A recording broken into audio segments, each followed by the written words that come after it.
3 bolts, 4 bolts. It's going to allow me to get in. Uh-oh. Where'd that go?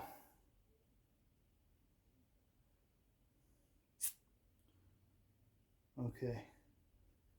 Shoot. I just lost a little spacer and I have no idea where it goes. That's probably not good. You know what? I'll bet it goes right there. Something to space out that tray. That piston actually looks pretty good on the intake side. Holy smokes, I'm glad I saw that fall to the floor. Let's see here. This was for a mount and it went through the bottom on this side. I want to put that back. I want to put that back so I don't lose it.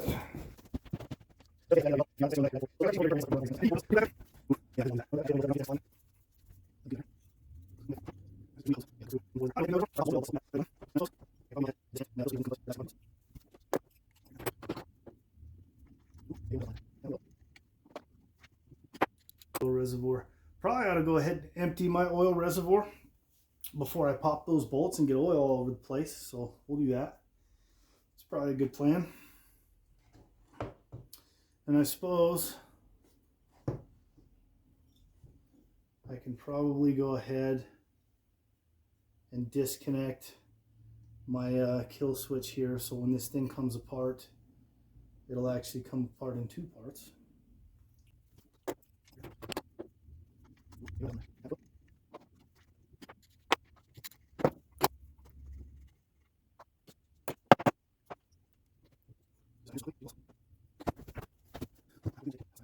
It's only 1, 2 screws it look like.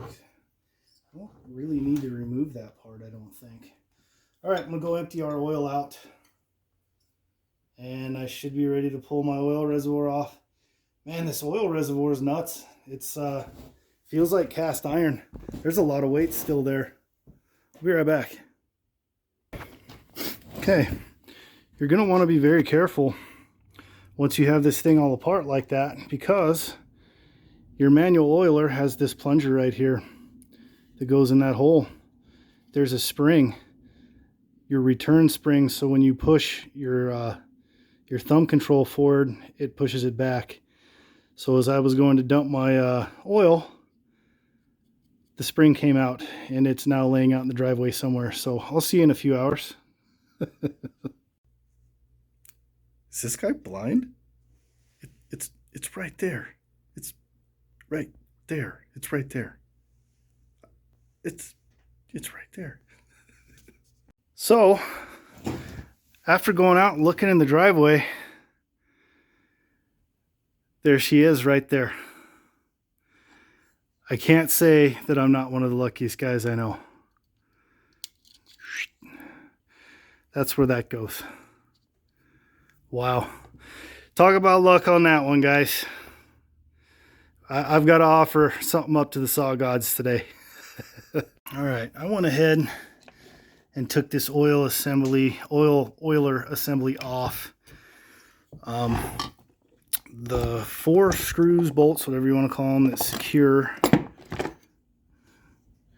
1, 2, and then 2 on the other side that secure your oil reservoir on there pretty tight. And I wanted to make sure you can just barely get a 10mm socket on them. So got those pulled out. It looks like our oil reservoir is sealed on here with some silicone.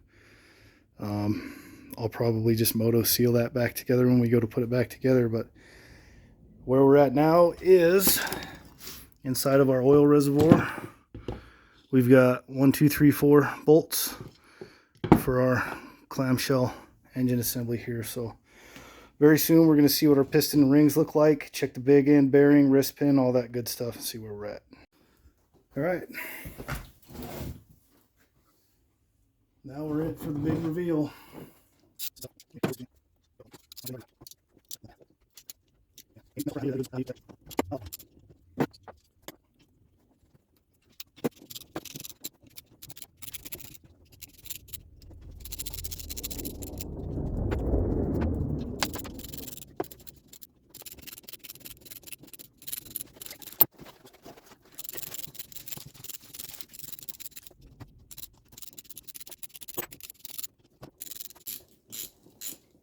guess you don't need a lot of torque when you've got 25,000 threads.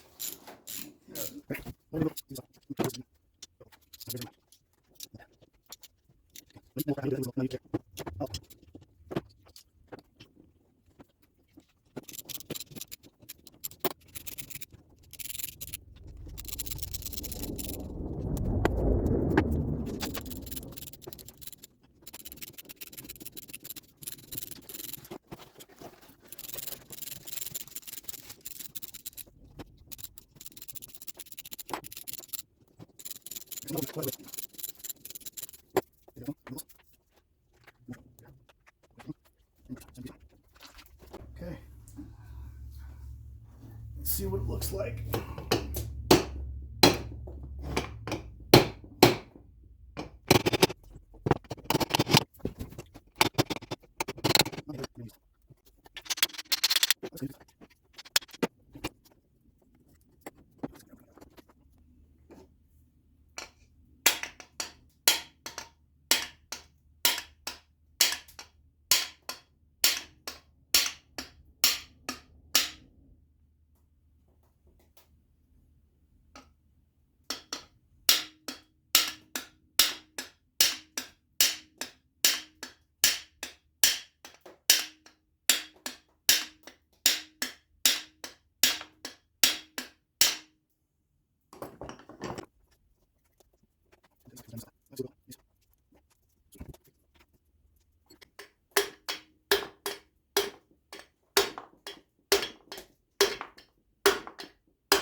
Starting to spread.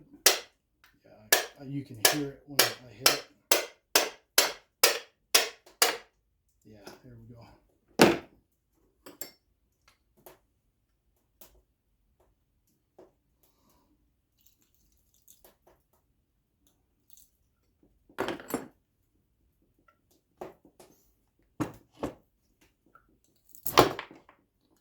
There we go. Take a good look at this. Oh, my battery's gonna die.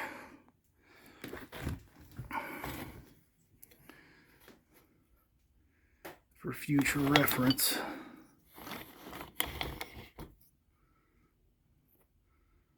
All right.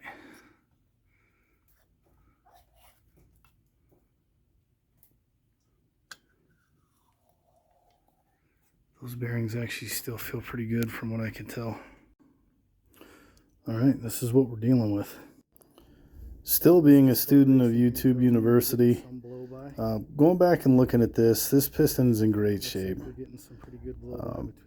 If you're getting a lot of blow-by, you're going to notice a lot of carbon buildup and junk in your transfers and down in your bottom end. Yeah, there's a little bit of discoloration here, but I mean, it looks like pretty good blow-by here.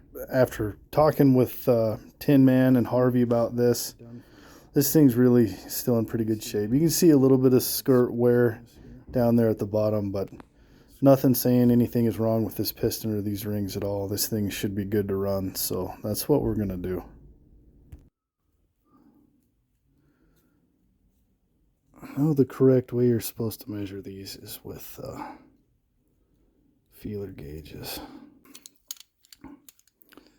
Bearings, that one just feels silky smooth as you can get.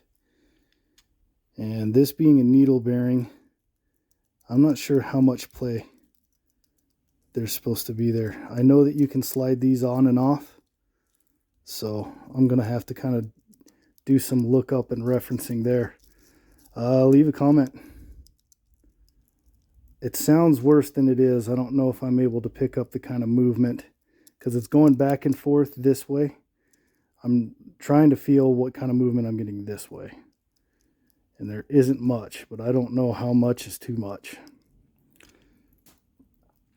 But I'm not seeing any kind of signs of heat on the crank, so that's good. Now, looking at the big end bearing,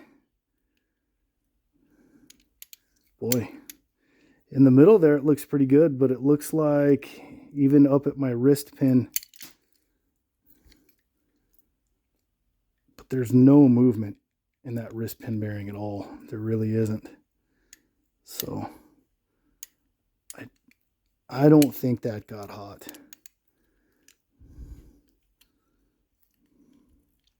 Yeah, that's all looking pretty good, I think.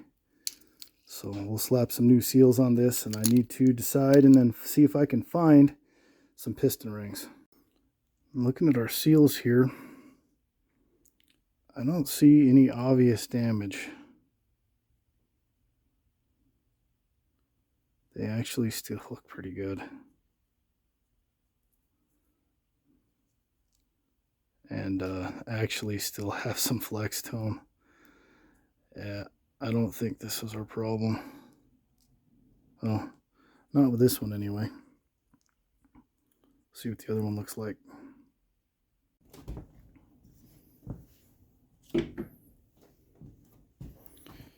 Well, this one,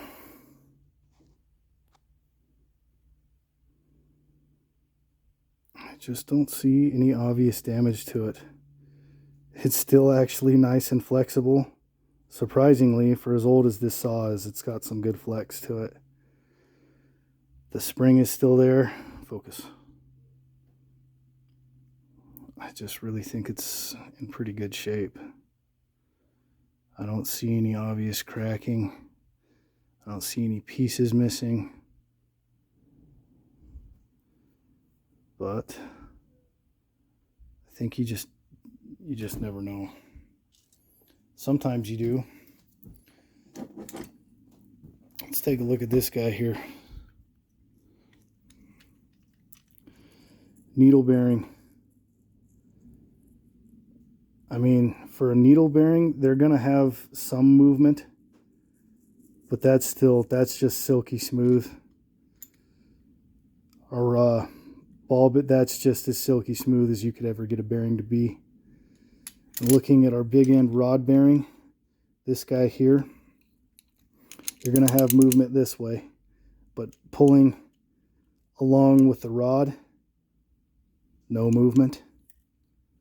And the same with the, dang it, of course I've got to drop a needle bearing and make sure I get some dirt in it. Same deal.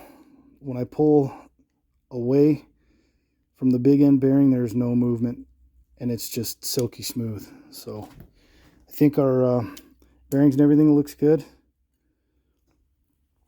All right.